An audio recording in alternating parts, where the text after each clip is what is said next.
Clock. We'll go ahead and start the meeting for the Franklin County Community School Corporation. We'll start the meeting with the Pledge of Allegiance. I pledge allegiance to the flag of the United States of America and to the republic for which it stands, one nation, under God, indivisible, with liberty and justice for all. Thank you.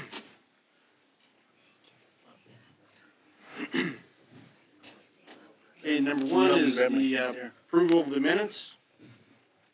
Anybody have any discussion on the minutes?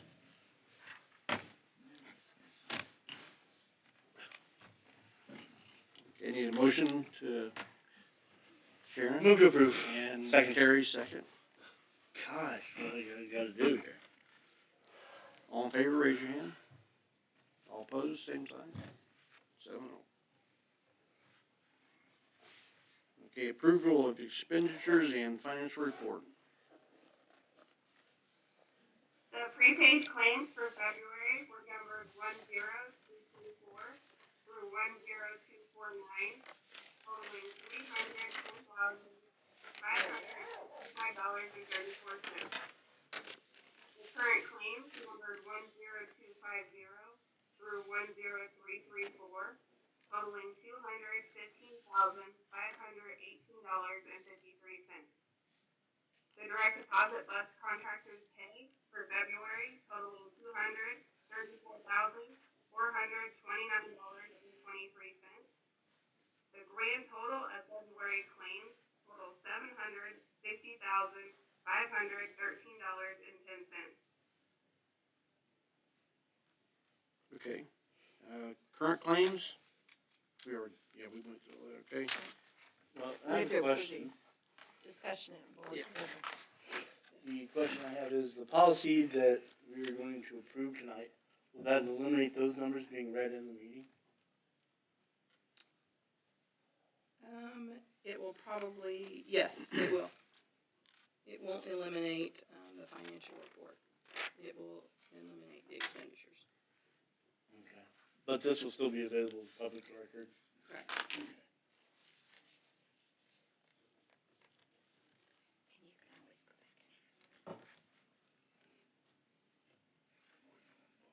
Any more discussion? Need a motion? Ms. Foster, need a second? Ms. Holman, all in favor, raise your hand. All opposed, same sign. 7-0.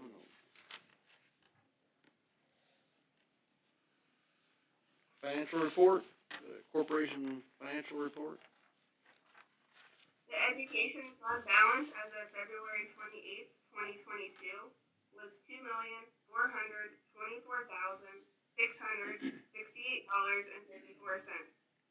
A year ago, this balance was $2,117,491.01.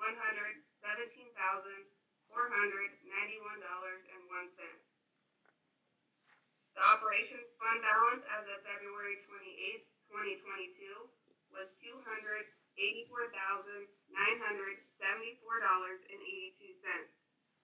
A year ago, this balance was negative $555,083.60.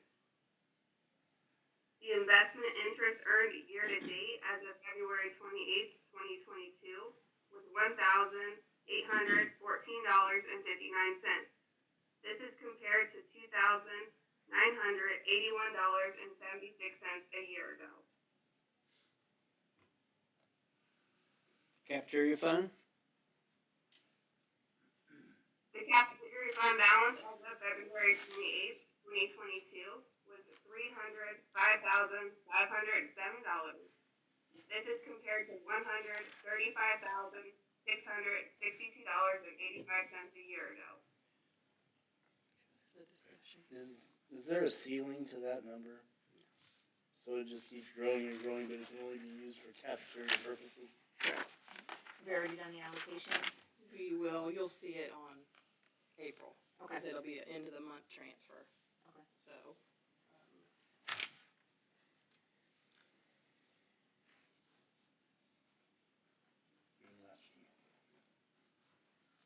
The latchkey Fund balance as of February 28th, 2022 was $4,815.35. This is compared to $3,479.42 a year ago. Is there any reason this fund is diminishing? No, it's actually going, increasing. it's going up. Oh, I'm sorry. I'm dyslexic. That's usually about where it runs though, right? Well, we were a little bit down. Yes. Let's just stick with I'm dyslexic. Better answer. At the end of the year, does that money just stay there till next year? Correct. And continues to grow? Okay. Any discussion? Any more? What happens if the latchkey program goes away? What do you mean goes away? Disappears. What's the, like, where's the The money? board chooses not to do it? Yeah, or, you Yeah. know. Where does the money go? Does it go into general fund? And we get refunded back to the people. We could. Yeah. If we're closing down the program, we paid for it ahead of time, then Just it a goes question. back to the family. Correct. Can that, Tammy, can that be used for supplies and toys? They do. Thank you. Okay, permission to accept grants and donation? Will Brock, principal at Burkeville Elementary School, is requesting permission to accept the following. A grant from Ray and Joan Lorai from Franklin County Community Foundation in the amount of $180 for new library books. And a grant from Judith Douglas and Franklin County Community Foundation in the amount of $330 for tutoring of students in need of academic assistance. Carol Blake, teacher at Laurel Elementary School, is requesting permission to accept a grant from William and Glenna Bauer Endowment in the amount of $1,500 for packing for the park. Jenny Durrell, athletic director at Franklin County High School, is requesting permission to accept a grant from Carl and Marjorie Hensley family in the amount of $1,000. No, okay, it sounded like you said $101,000. It's just $1,000, right? Yes, 1,000. Okay. And Kendra, it's Hinesley. It's Rachel, Hinesley. That's right. Okay, any discussion? Move to approve. Francis, need a second? Ms. Foster? All in favor, raise your hand. All opposed, same sign. 7-0. Thank you, Rachel. Celebrations.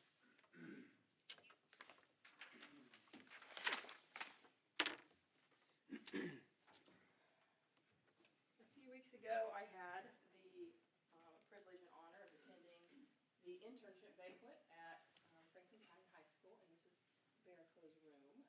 We were very fortunate to have an Indiana winner from the high school in Franklin County. I'm going to let Jackie come up here, and I'd like you just to kind of give an overview of what Shelby did as far as her internships. And I would be remiss to not recognize she is, come up here. She can join me. Yes. She is extremely instrumental in this program the last 3 years, 4 years. I think her last email, we have over 70 students signed up next year for the internship program. We can't thank our businesses and community members enough for giving their time and their space. But she keeps it all organized, and I really appreciate it. We're a good team. You can sit up, yes. So 4 years ago, Ms. Chavis sent me an email and asked if I would want to put some names in for this award. And so the last 4 years, we have picked somebody from Franklin County High School from the internship program to represent us. And usually we get to go to Indianapolis and have a real fancy dinner and everything. Well, COVID stopped that a few years ago. So Sarah and I decided we would put on something for them at the school. So I did it in my room. It's been really fun. I probably could have picked any of my students this year. They all are just fabulous. I could have built a platform for any of them. But Shelby stood out to me because of her soft skills, which is something I hit a lot with the students. Taking initiative, being responsible, communicating well. It was just awesome because sometimes she would go with Kelly Bomer over to United Way Monday through Thursday last semester, and then she would go to Laurel on Friday with Pam Gutzwiller. And sometimes she would email and she'd say, Kelly's got a meeting, she won't be there, I'm just going to head on out to Laurel.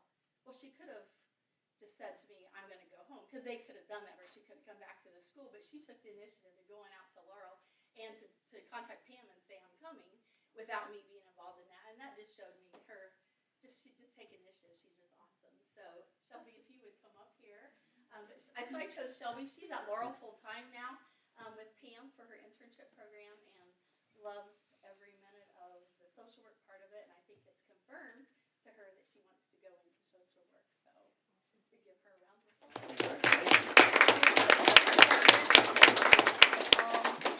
I didn't really prepare anything, but just like she said, now I kind of know what I want to do, and it's really helped me a lot. So I'm really glad that I got to be part of it.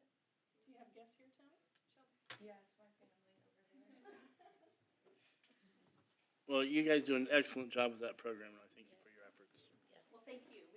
We're blessed. I mean, the community and the administration has really backed us, and it has been a wonderful experience. And we won't hold your husband against you. Thank you. I tell people I have the best job in the world. I get to go out and I get to market Franklin County High School seniors, and it's just fun to do it. So I love it. Yeah. Well, it gives them some direction in life by seeing what they're actually doing, so that's great. You three want to stand over there? I think Whitney wants to get a picture.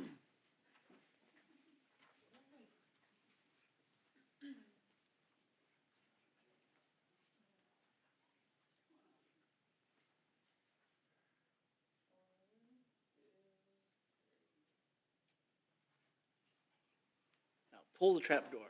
No, that'll work.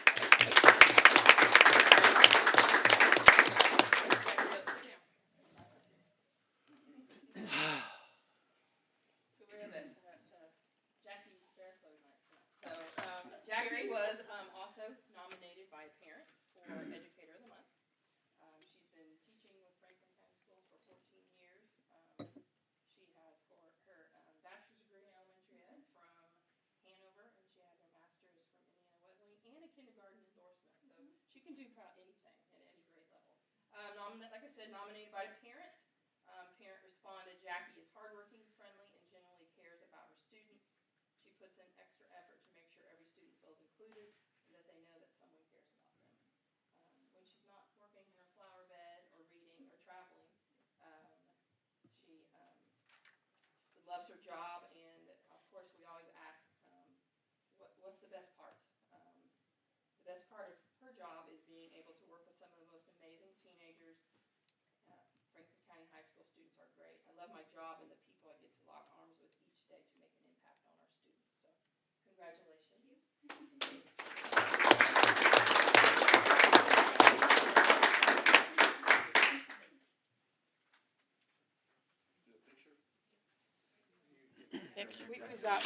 We're going to put this in the frame. We're going to start a new tradition and hang this on this. Does anybody get to be with you? Do a selfie. That's right.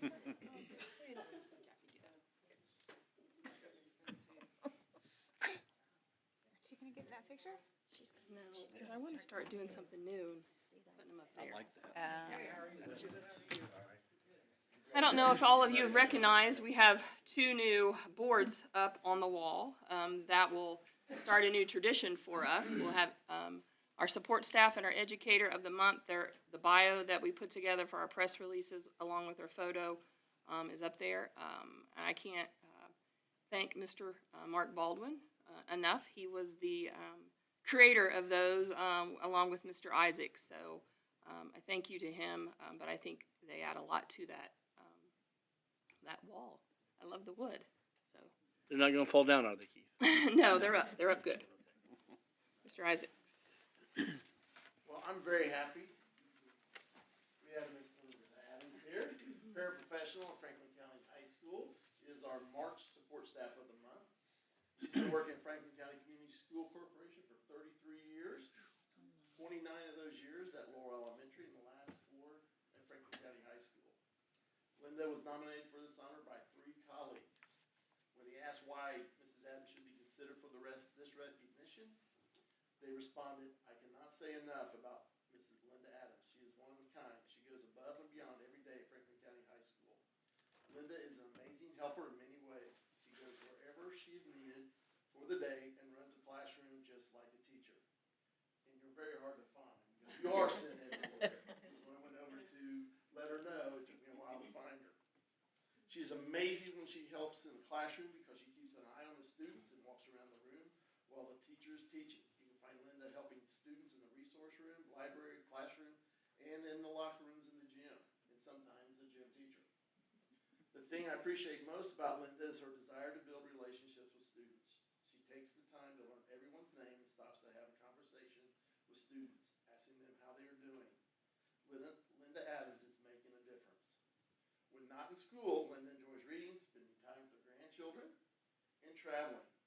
One of her favorite places to vacation, and I will mess this up, Charlevoix, Michigan, where she has a lot of wonderful childhood memories. When asked what was best about her job, Linda responded, in my 33 years in education field, there have been so many times I've enjoyed. I thrive on the excitement of the students, from learning a new concept in the classroom to, hey, look at the dress I bought for the upcoming dance, Mrs. Adams. Her goal is always to be a positive role model in their life, and you are. Congratulations.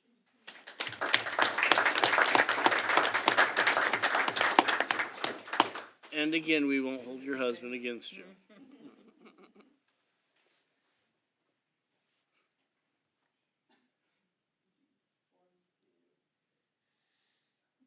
Who do you have with you? My husband does. Wow, I didn't know if you were going to go there or not. I don't blame her. I don't ever remember getting any of these kind of awards. But I did have to be in Mr. Isaac's office a few times. Different kind of award there. Different kind of award. So you still what they call shop technician? Because that's what you always told me once. Shop tech. Oh, I shop tech, sorry.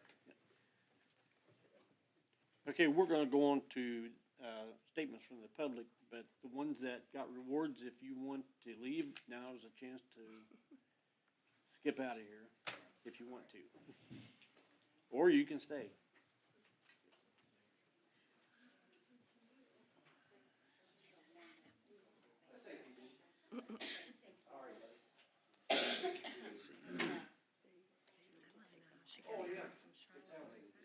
Toby can't hear us, hear people. Is it? We need to take a- I never heard Awesome. it before. Don't lie at a board meeting. Okay, statements from the public. In order to address the board, individuals must sign in prior to the start of the meeting. Individuals that have signed up will be given 3 minutes to speak.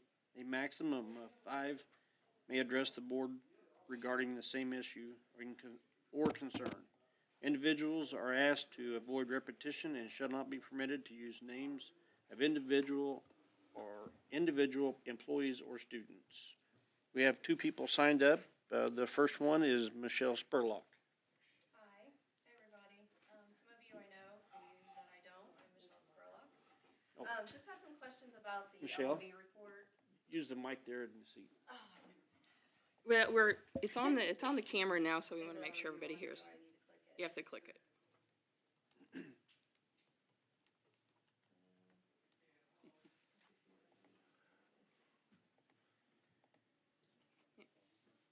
If you yell really loud, they won't know that it's not on.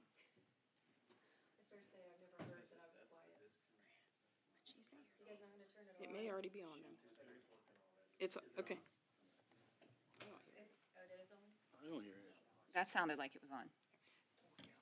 Okay. So again, some of you I may know, some of you I may not. For you, those that I don't know, I'm Michelle Spurlock. Just had some questions about the LMB report that was discussed in the last special board meeting. I have some questions on the financials and the long-range plan and the logistics, but I'm going to defer those to later since we don't really have a full picture of what's going on yet. So really, these are just high-level preliminary questions just to get an idea of intent and things that are going on in the process from here on out. So is the Lancer and Beebe report public? Are people able to obtain copies of it? Not yet. It's not done yet. It was a draft. Oh, okay. So once it's final, we'll be able to obtain copies of that? Okay. And were the building inspections completed to fulfill some type of government requirement, or is this an ad hoc request? This was my request of that Lancer and BB. Okay, and so what were they specifically tasked with the report? Was it determine deficiencies and associated cost, find cost savings, upgrades, or what was the specific ask of them in the report? Capital projects for the maintenance of the buildings.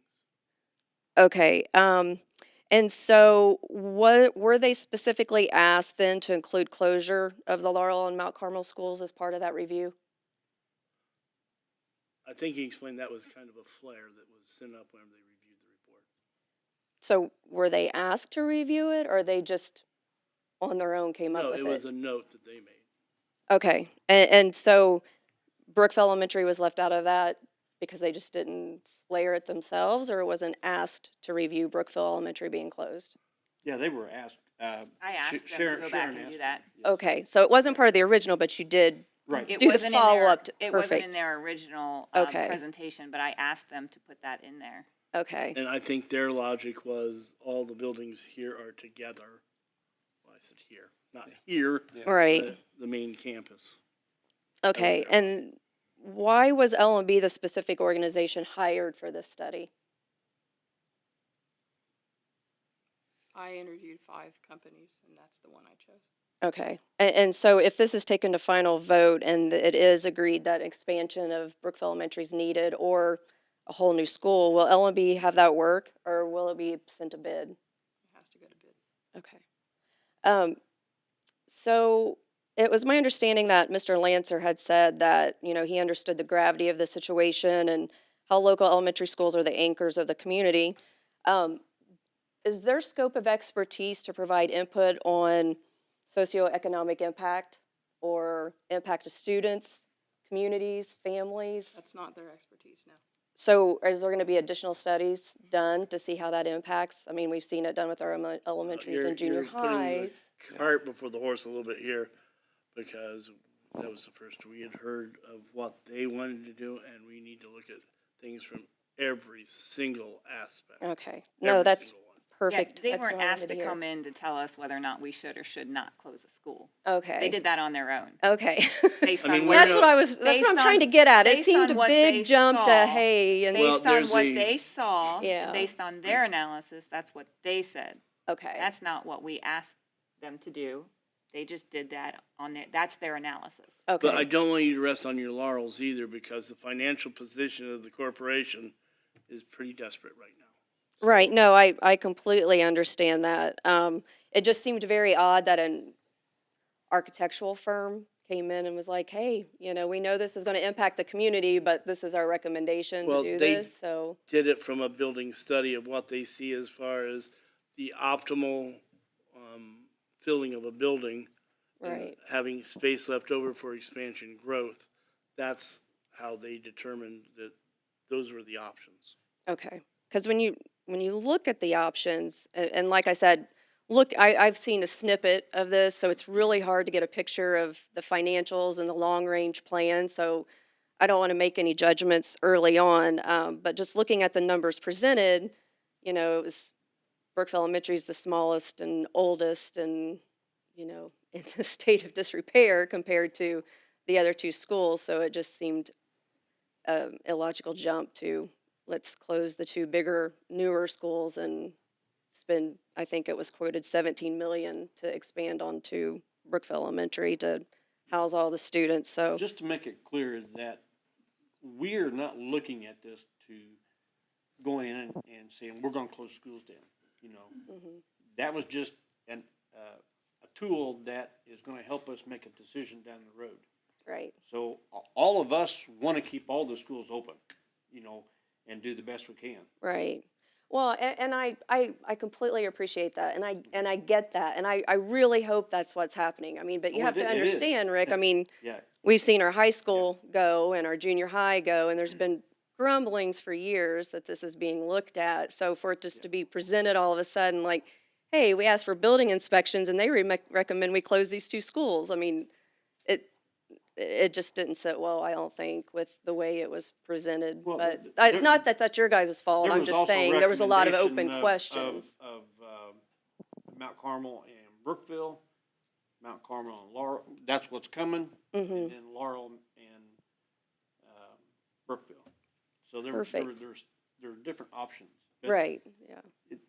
when they made that decision, it was based on what they saw in the numbers, the capacity of the schools, and how many were actually there. Right, yeah. Yeah, and that's fine. I really appreciate you asking that the additional data be looked at and research be done about the other school closure. Um, and then LMB had indicated they would be willing to participate in the community meetings, you know, if this progresses. Is there a process for requesting that through them or for them to Well, come to Laurel that- or Mount Carmel? They said that because they provided the information, and if someone questioned that information, they're the ones that are going to be talking to verify what was put on there. Okay, yeah. And then what are the next steps now? Now that you have the recommendations, it's a draft, and you said it was being completed, and there's additional work to be done. So what's your next steps? How much time do we have as a community That would be a to? question for Tammy. I think there's all, we've looked at the financial picture, we're looking at the facilities, we're gonna be looking at transportation. So there's several things to come, and my intent is to provide the board with as much information as I can, so they can make, educated decisions on whatever happens, as we move forward. Okay, so just to recap, just to make sure I understand. So the report right now is in draft form. We're waiting for the final version. They're going to go back and look at additional analysis on some additional questions that you had. The public will have access to that report. We will have the opportunity for feedback and additional questions and to submit inquiry If it comes to directly that, to yes. LMB if possible. Okay, that's it. Well, I could get them all in a short amount of time. I do want to stress one thing is there's a budget shortfall. And we have to meet that budget shortfall, otherwise the state makes the decision for us. Well, Right. it's So, it's Oh, against the law to budget yourself in the red. Right, So So- we can't do that. it's right. kind of like the Wicked Witch of the West sending her flying monkeys out, you Right. know? No, you and gotta I handle it think, delicately. yeah, and I mean, But- everybody in the county understands that. We see it, and, you know, Well, exactly. You being in can't Laurel control for the generations, I've population and- seen the decline, and, you know, we know what everybody's tasked I with don't know what you're and talking about. There's faced. more people on my farm than there've been in years. When it comes down to it, you know, if it goes that far and we have meetings and stuff, we want the public to see, not just, you know, we're just up here making a decision. We want the public to see what the numbers are. You know, Right. Yeah. they're taxpayers. They have that right. We to- certainly aren't to going to see put it. up a dartboard, throw it and say, okay, they're closed. Right. Yeah. No, Well- I get that. I think it was just a bad perception with this snippet Yeah, of information. and the I mean, perception of the article BES you wasn't read. included. It was a shock. You know, yeah, it was a shock. We hired this company to do inspections, and they recommend closing 2 schools, and we didn't even look at Brookville Well, and the Elementary closure. You know, it perception- just seemed very, The perception of the Yeah. article that as it was presented made it sound like we're going to do this. right. And then it was We're like, probably going to have to do something. I don't know what it is, right, but we have to keep all of our options open and figure out what is the best thing for the kids in the community. yeah. Point blank. Oh, And so absolutely, yeah. we're not going to just pull a trigger and blindly, and I say that because I can't see. But what we need to do is to kind of keep calm heads and prevail and look at the problem from every single aspect we can so that we make the smart choice. Right. No, I As completely Rick agree. said, we cannot run in the red, and we're very close to running in the red.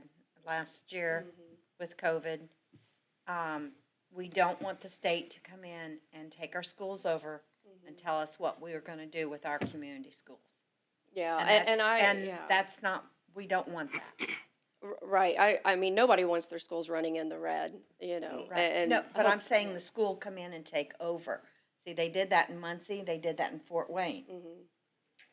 so. Yeah, and that's- it'll be interesting to see what the additional information is and to see the full report, because the numbers really didn't add up that were presented, you know, and you got Laurel that has a capacity of 800 and some You have to students, get, and you have to see it all. yeah, in and order- that's why I said I'll defer the financial questions and logistics and long range plan later. And, I already and got feel questions on free, that, but I we mean, don't know. Tammy will speak with you about the matter. Email me. I'll tell you all the 2 things that I know. Okay. But, it's, this is a community decision. This will impact the community in a big way Yeah, if I know. We lived through it. well, I know you did. Twice. I know you did. Yeah. So, all Okay, right. we Thank you gotta- for we your have- time. We have to move on to the Nope, next that was it. I was speaker. done. Thank Okay. you. Phil Carroll? That was me. He gave it to me. Oh, okay, all right. Yeah. So we're done then. Yeah, Thank you. Did you Thank guys you. want to stay for the rest of the meeting? yeah, okay. Statement from employees? We have none. Superintendent's report. I just have information only. This has been on Facebook, and there'll be a message go out to our current parents, but just a reminder of kindergarten and preschool pre-registration, August 7th, 12 to 7 in each building, and April 8th, did I say August? I meant Yeah. April 7th, 12 to 7, and April 8th, 8 to 3. Those are for students that turn 5 by August 1. Bring your birth certificate, immunization records, and proof of residence. Preschool students may also register at this time as well. So just information only. Okay, any old business? Yes, sir. Mr. Isaacs? No. Nope, okay. Board policy revisions. I'm asking the board approve policies 164.4 to 175.1. These were policies that we discussed at the special board meeting on March 8th, 2022, minus the public comment piece. That's still tabled. The question I have about those policies are the numbers that are they going to appear in the board packets, or do I need to go look for those for the financial numbers that are provided there now?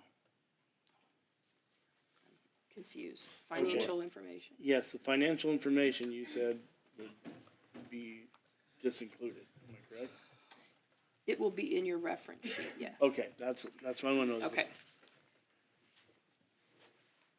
I move that we accept and put into policy the papers that we have been over, and I understand that this is not complete. This is just a section that we have been over with the board. Second. Need a second? Mr. Reeves? All in favor, raise your hand. All opposed, same sign. 7-0. All right, new business, Ms. Chavis. Curriculum report. Mrs. Gilman's here, Dean of Students at the high school, to present proposed changes to the high school student handbook. We don't have very many. First up is we just changed the dates to coincide, which is on page 13, like first student day, midterms, grading periods, those types of things. On page 22, we want to change the cheating/plagiarism policy. We want to keep it in place, but the first offense, the students get a 0 whenever they are caught cheating or plagiarizing. That then is documented within Power School, and it can kick them off grades such as NHS, so on and so forth. But then it was also supposed to assign an after-school detention on the first offense. We felt like that was kind of a triple whammy. So we're looking to eliminate on the first offense after-school detention. So then on the second offense, which is supposed to be a 0 plus all those things I listed, and an out-of-school suspension, we think that that should then be for second offense and after-school detention. And then the third offense, and obviously this has some wiggle room, but if it's a third offense in the same class, student will receive an F in the class and removal from class. So that was page 22 in the handbook. Page 24 in the handbook, on number 12.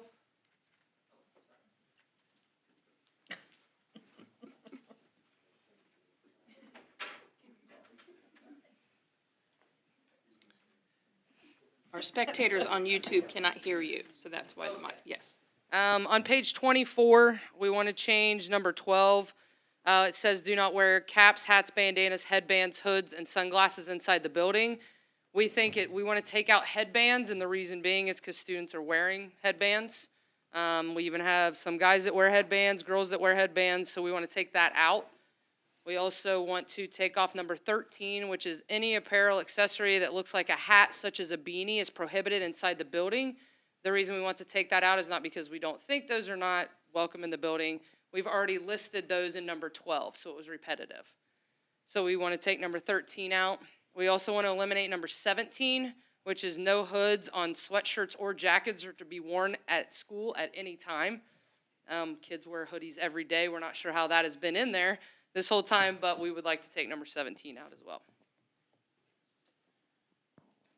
Next is page 42. We have two level 2 infractions that we would like to move to level 1.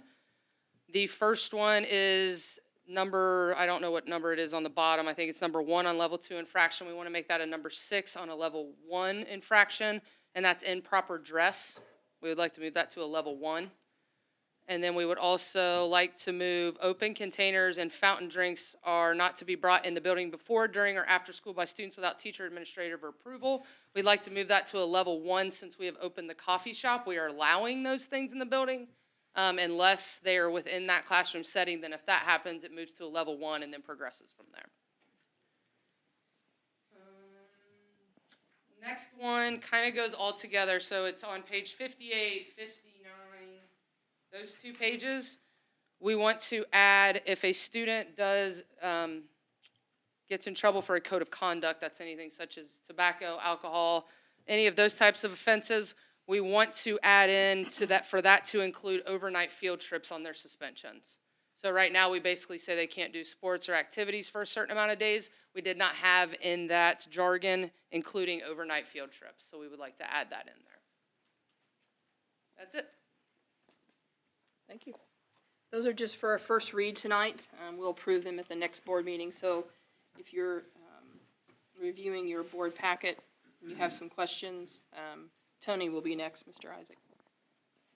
You can reach out to Whitney and she'll be glad to help you. Next is the high school academic handbook changes. We did come in December with a few changes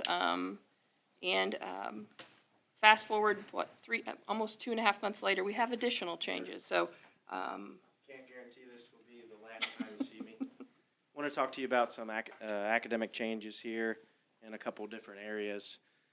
The math department is going to update their course fees from $3 to $4 per class, and this is to help cover the cost of their math notebooks and also some of the construction tools that they use in the classes. We are recommending dropping the Basic Skills Development I-STEP review course. Since this year's group of seniors are the last students to take the I-STEP, that course will no longer be necessary to have in our handbook, so we're recommending dropping that. The next few classes I'll talk to you about will be addition of dual credit courses at Franklin County High School. The first one is in the area of computer science. Mr. Herbert is currently taking courses to be able to offer Computer Science 2 and try to grow that area in our curriculum. It will be SDEV 140 through IB Tech, and we're looking forward to growing the computer science area as one of the hot demand jobs in Indiana here. So that should be a good addition.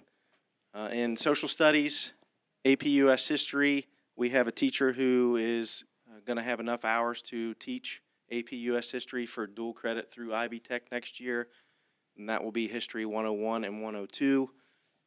This class would be a great addition for students who are earning the Indiana College Core through IB Tech and or an associate's degree by the time they graduate from Franklin County High School. So we're looking forward to offering AP US History as a dual credit course next year. I believe we have 58 current juniors, and out of those 58 who are on track to possibly earn the Indiana College Core, another 19 of those students could possibly earn an associate's degree by the time they graduate with us. So we're doing a lot of great things with AP and dual credit courses here. The last one that I have for you is Advanced Placement Economics. We would like to change that course and drop Advanced Placement Econ and change it to Economics Advanced to be able to offer that as dual credit through IB Tech as Econ 101.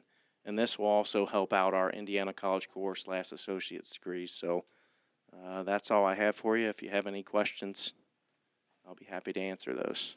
How many college credits can a student receive upon graduation? I don't have an exact number for you. I believe we have, this current year, 38 dual credit classes. And some of those are 3 credit hours and some of them are 4. It is a substantial number. In talking with some of our Ivy Tech representatives last week, I would put us up against most schools in our surrounding area for sure, as far as how many dual credits we offer. Probably one of the best programs as far as dual credits. Is that information around here. on our website? It's, It is, Is it?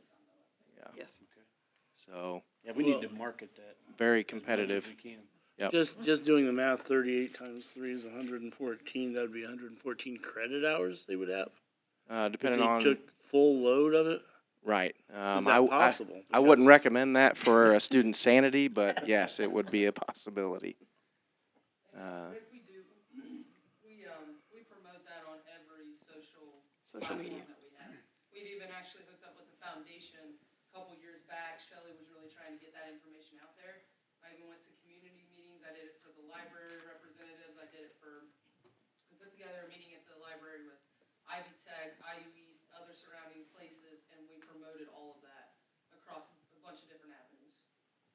So, At one time, and I don't know why I'd done this even, but I was looking at real estate, and one of the major things that I saw was when you look down and it says, okay, you got Franklin County Schools, it didn't show very highly on our part, you know. we actually fixed that too. We hooked up with White's Realty, and we gave them a bunch of brochures, and we highlighted what all of the schools have to offer in the area. We did that about 2 years ago. So now those go into the packets of the new homes that are sold by the real estate agencies in the town. Were you talking about Zillow?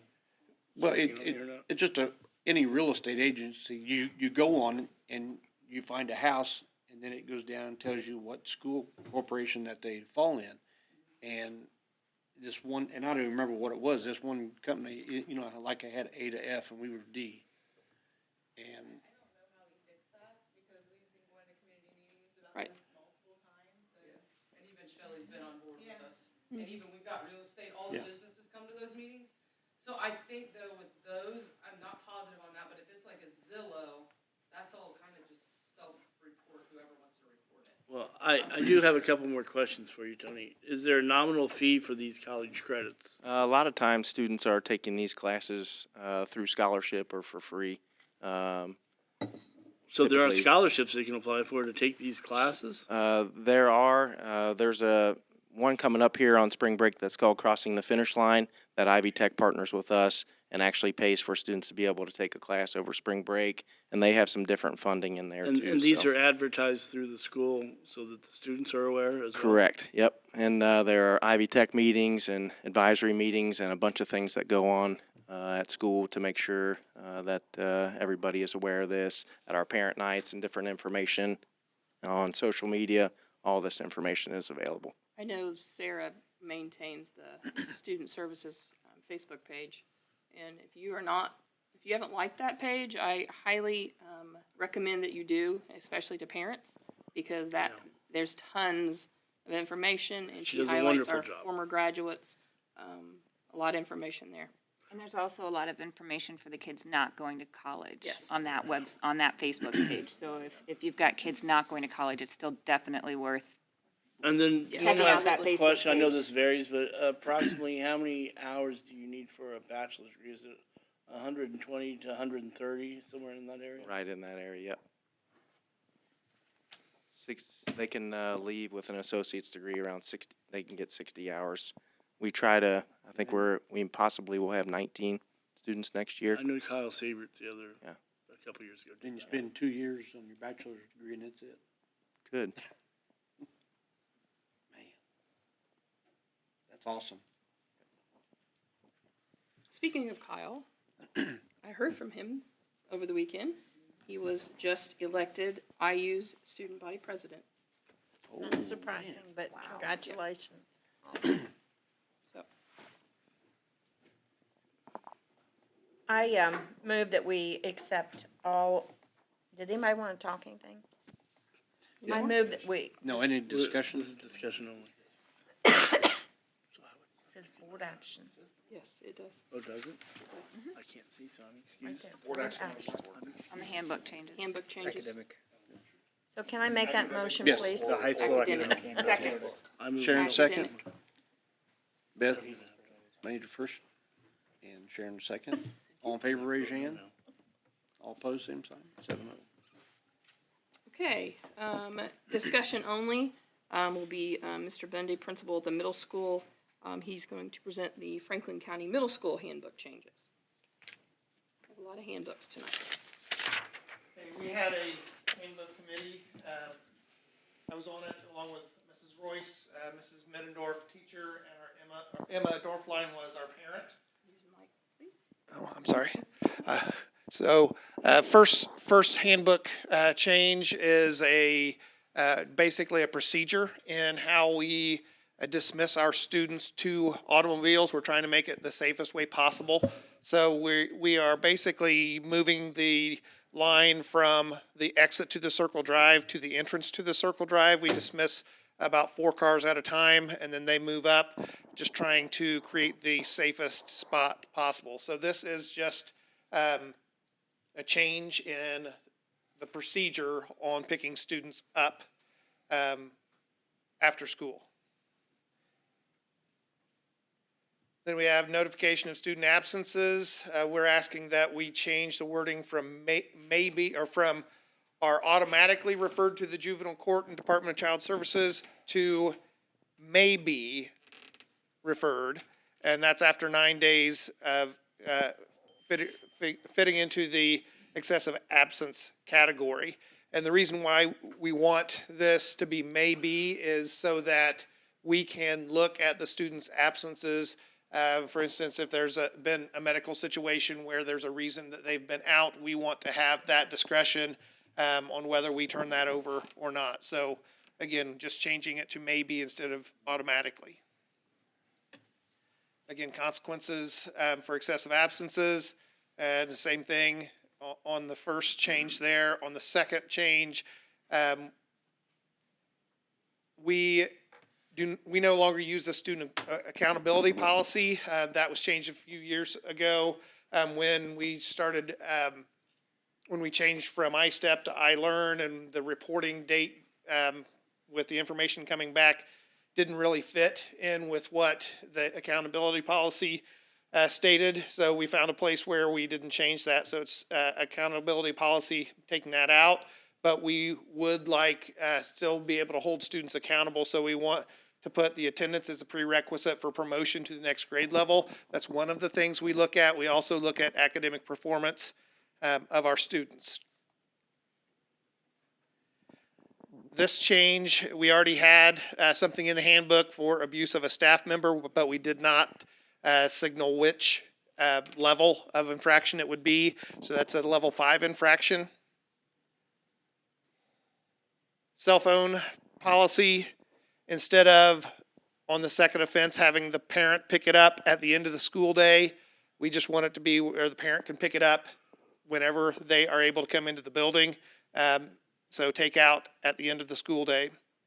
Third offense says the phone will stay in the office until the end of the next school day when a parent may pick it up. Again, we just want the parent to be able to come in and pick up the phone. So scratch that detail. Dress code, we're moving things around. Instead of number 17 where it says hoods, we're striking that, just moving it up to 12. We are striking where it says beanies. That's basically a hat. I don't think there's reason to have all of that in there. We also want to add wireless listening device. We have earbuds, we have headphones, and the AirPods are even a new creation. And middle school students like to argue that these aren't earbuds, so we just are adding wireless listening devices to catch that, to stop any argument where there may be a problem. We're also adding number 21, headbands depicting animal ears, other items with animal characteristics, example a tail, are not permitted because it has been determined to be a disruptive part of the school or to the school process. This, we really had to take a look at Tinker versus Des Moines, which is a Supreme Court case. and the Supreme Court decided that the school couldn't assume it was going to be a problem, a disruption. They had to have evidence that it was going to be a disruption. So at this point, we have that evidence, so we can go ahead and make that change.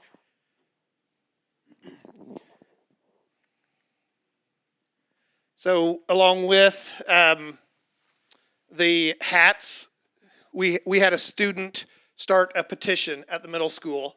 And I really encourage this process of, if you want to change something, then there's an appropriate way to do that. So I met with him, we talked about this process, and he really did a good job, not during class, during passing periods, during lunch. So I'm just kind of recognizing him for the process he went through. So he did get signatures, 128 7th and 8th grade signatures, 43% of the students. We did not change the policy based on this petition. We didn't think the number was high enough, but also traditionally wearing hats in the building is disrespectful. So we decided that that was going to override this, but I still commend his effort and just the process he went through. These are signatures. Now, I don't know if somebody thought that we would really count Trump 2024 as a signature, or some of the other fictional names that were put on here, but I did not count those in the 128 on the signatures. Typical middle school. Okay, extracurricular organizations. Page 18, we're striking academic team and robotics club. For the only reason is the sponsors that we've had are no longer with us. We haven't had an academic team for 2 years now. We haven't had a robotics team for 2 years, mainly tied to COVID there. But if it's something where we have a sponsor that comes up, I'd be glad to add these on there. I just don't want students to think, hey, it says robotics team, why aren't we offering this? Well, we have to have an adult sponsor to make it work. So again, I'm taking those off, but it doesn't mean it's off for good. It just, I want to make sure that we're only advertising what we're truly doing. Overnight field trips, want to put in specifically something about overnight field trips because of our student conduct, our code of conduct. So students who do not demonstrate behavioral success or are on social probation at the time of the activity, they will not be eligible to participate in overnight field trips.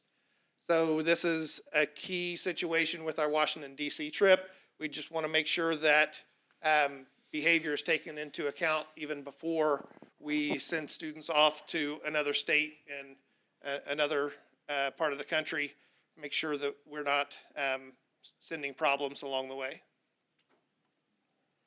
Again, including overnight field trip in the code of conduct as one of the active, collective activities. And then social probation, that would include any school-sponsored activities, non-academic field trips, dances, or overnight field trips. You'd be prohibited from attending. Out-of-school suspension program, this is what was run by the Franklin County Juvenile Probation Office. That program no longer exists, so on page 30, we're striking that sentence. And actually, there's about 3 pages of guidelines for that program. We're just taking that totally out since they are no longer offering that as an option for us to use.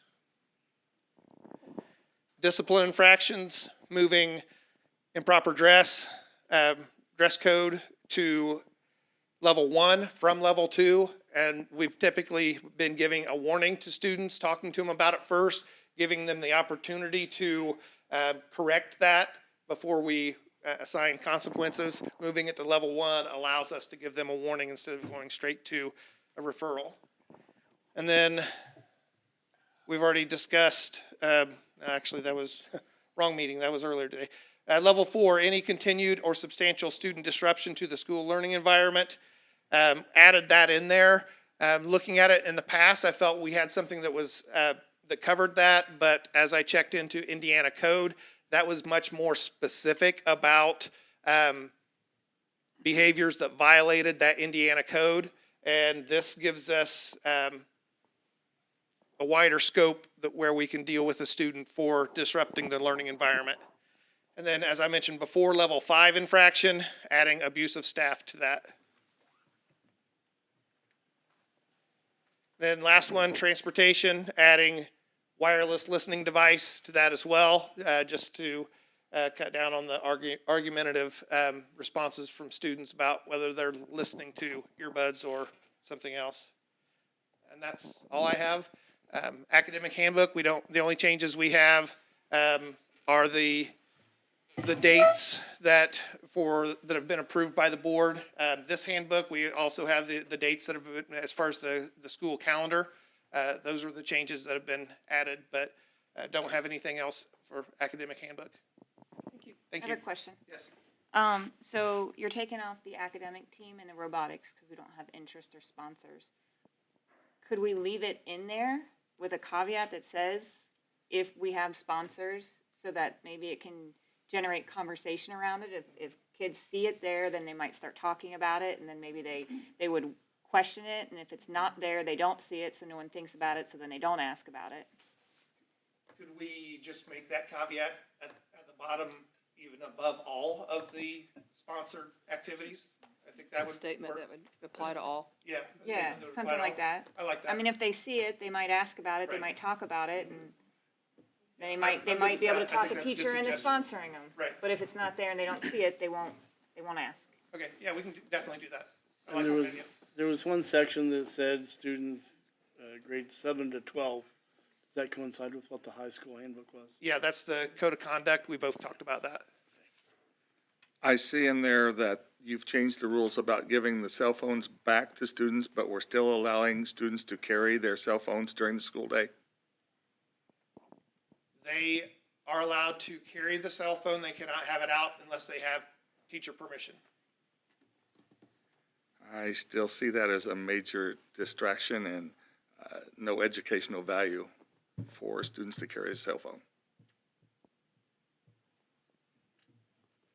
The reasoning, my thought process behind that is that I'd rather teach students to be responsible than to teach them to be sneaky. And I feel like telling them that they have to keep it in their locker, many of them are not going to do that.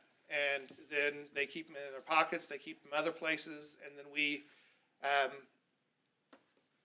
are reinforcing that you can have this as long as you're sneaky about it. If we allow them to have it and only have it out, then I feel like that's teaching them to be responsible. Then when they're not responsible, they have a consequence.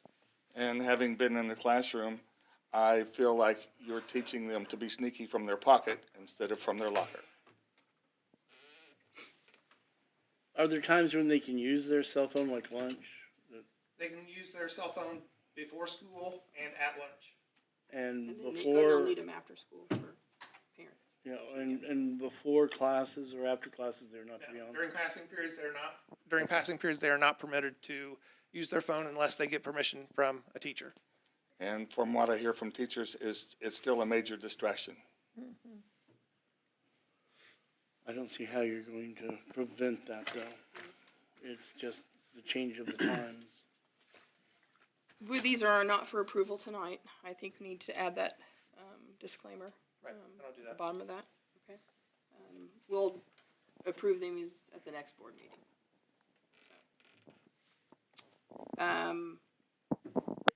Like Chris said, the academic handbook, there are no changes except for date changes. So that's the next one on here. Middle school academic handbook and the elementary student handbook, there are no changes as well.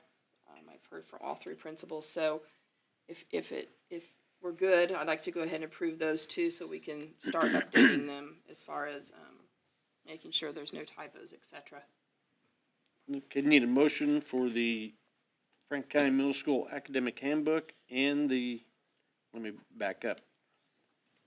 That's The correct. 2022-2023 Franklin County Middle School Academic Handbook, and also 2022-2023 the elementary handbook changes. Need a motion. Sharon, need a second? Second. Francis? All in favor, raise your hand. All opposed, same sign. Terry opposed. 6-1. There weren't any changes. That was on the, My mistake. it was on the academic handbook. Okay, my mistake.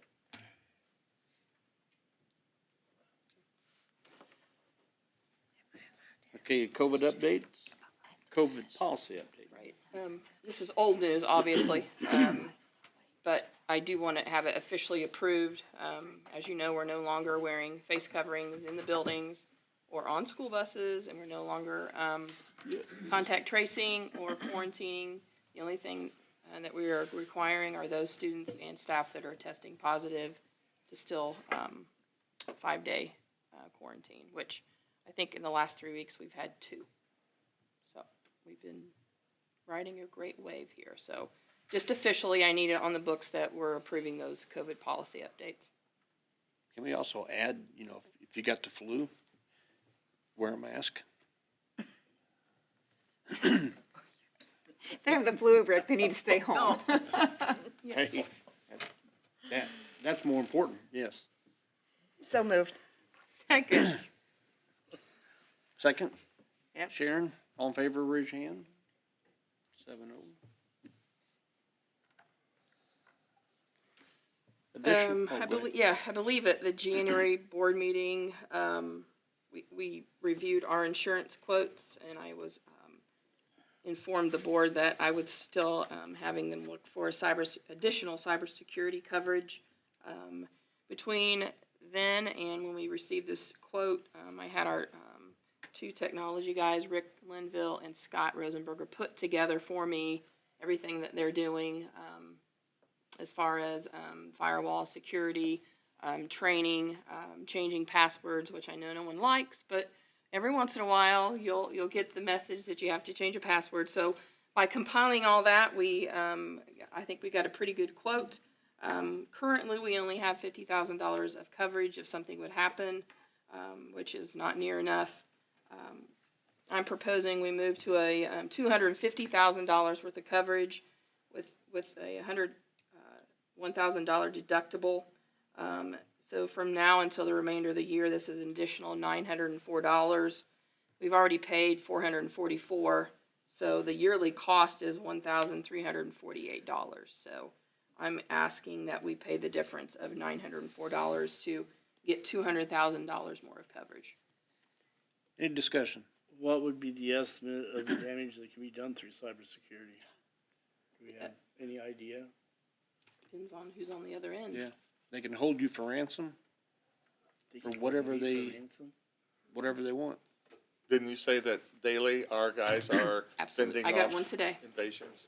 I got an email, a phishing email today. So they've added a lot of tools for us to use on a daily basis, but yes, I got one today. So Any more daily. discussion? I'm sorry. it's fine. Any more discussion? Need a motion? Terry, need a second? Sharon, all in favor, raise your hand. Same sign, opposed? 7-0. Personnel report, Mr. Isaac. Yes, we have a resignation for certified Kayla Patterson, agricultural teacher at Franklin County High School, submitted her resignation effective March 21st, 2022. Need a motion? Terry, need a second? Second. Francis, all in favor, raise your hand. 7-0. Okay, classified recommendations. Jill Brack, principal at Brookville Elementary, and Marla Stevens, principal at Mount Carmel, are recommending Mr. Stone Laughlin as a physical education teacher at BES and MCS for the 2022-23 school year. Need a motion? So this is for next year, correct? And we're gonna stay right where we are with what we're doing now to the end, Yes, correct? correct. We're gonna try. So moved. Beth, need a second? Ms. Holman, all in favor, raise your hand. All opposed, same sign. 7-0.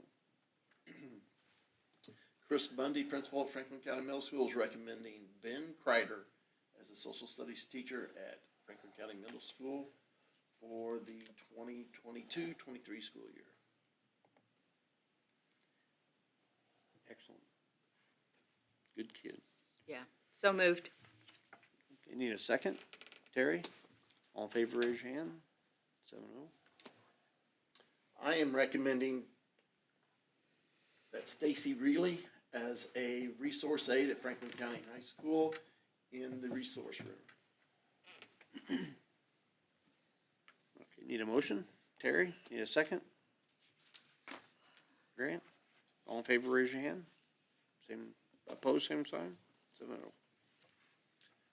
7-0. Extracurricular recommendations. Drill Brock, Principal of PES, is recommending the following club sponsor: India Burris, webpage director, and Rod Fuller, student council. Need a motion to approve? So moved. Ms. Foster, need a second? Sharon? All in favor, raise your hand. All opposed, same sign. 7-0. Chris Bundy, principal of Franklin County Middle School, Lisa Robinson, athletic director, are recommending the following coaches as presented in your packet for the 21-22 school year.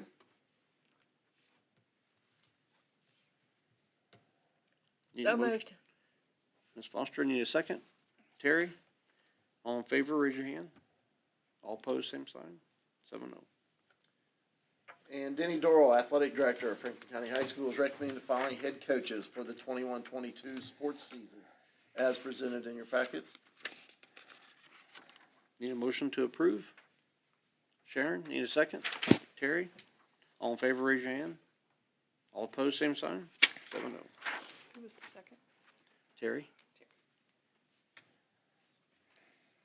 Field trip requests. Tanya Wertz, JAG teacher, is requesting permission to use River Valley Resources. She has a student that qualified for the Career Development Conference in Indianapolis. So that River Valley Resources, which pays for JAG, will be transporting. Any discussion? Need Move to approve. Francis, need a second? I was gonna call Mr. Isaacs there. I saw him move his hand. Sharon was second. All in favor, raise your hand. 7-0. All opposed, same sign, 0. Other. Mr. Bryant has something he added to the agenda. Okay. A couple weeks ago, I got the privilege of going on the field trip to the Connersville Career Center. And it was a really great experience. And it's something that I want to recommend to parents that they need to check into this for their students. I'm glad that Mr. Mundy allowed the 8th graders to go because that gets them 2 years head start. They're allowed to go in as sophomores now instead of juniors and seniors. They offer 13 programs. In those 13 programs, there are also different divisions and careers that they can go into. They have a co-op work-study program that they can do where they're going to school and paid while they're working on their certificates and their careers. If they don't know whether or not they want to go to college, they can even go there and work on a career and get college credit at the same time. And so I just was very impressed with what they're doing up there, and I wanted to put in a promotion to have parents look at it for their children. Back in 1973 and 1975, I went to the Career Center. It was in machine trades. And after I graduated, I went right to work as a machinist.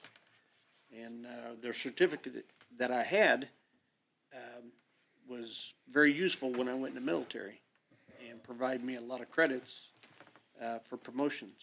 So that program is outstanding. And I went through it, and I recommend anybody. It's a great opportunity. Yeah, yes it is. They do a outstanding job up there. And it's whether you want to go to college or not. You can still get college credit, and you can still learn a trade and then still go on to college. Yep, yes. Thank you, Mr. Bryant. Legislative update. The session concluded, so now it's a matter of seeing how the changes affect us. Okay. House 134 died, didn't it? 1134.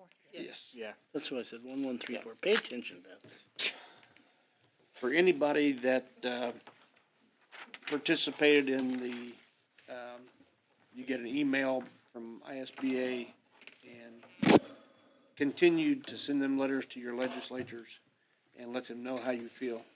And that makes a big difference. When they get 8 to 10 to 20 letters like that there, most of them start listening. So we gotta continue to do that. Okay, future agenda request. None? Recognition and acknowledgements? Okay.